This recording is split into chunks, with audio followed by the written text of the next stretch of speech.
travaille avec plus de 3000 salons de coiffure partenaires où finalement on vient collecter directement les cheveux dans les salons de coiffure, cheveux qui représentaient jusqu'alors plus de 60% des déchets des salons de coiffure. Et en fait on leur donne une seconde vie.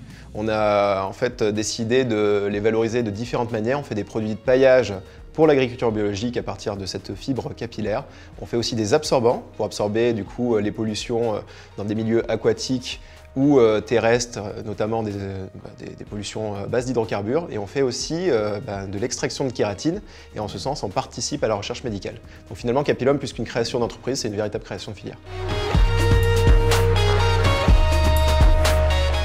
Alors le rôle du CETI dans notre projet, c'est un rôle qui a été primordial parce qu'il nous a vraiment accompagnés de A jusqu'à Z. C'est-à-dire qu'au début de la collaboration, il y a maintenant 2 ans, on travaillait sur le recyclage des cheveux, tout simplement, de la fibre capillaire. Et on travaillait à l'échelle du kilo. Et quand on voit maintenant que 2 ans plus tard, on travaille sur des campagnes de production de plusieurs dizaines de tonnes, on en est véritablement fiers parce que ça a conduit à 3 dépôts de brevets l'an dernier, en 2021.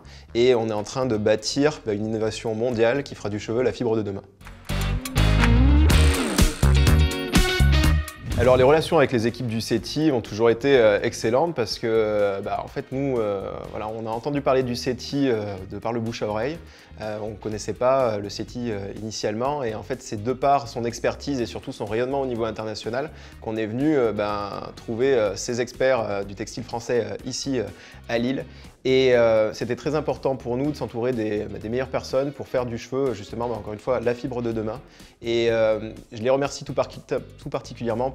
Pourquoi? Parce que c'est une aventure humaine. L'aventure entrepreneuriale, c'est l'histoire d'hommes et de femmes qui essayent de faire changer les choses et c'est ce qu'on est en train de faire aujourd'hui.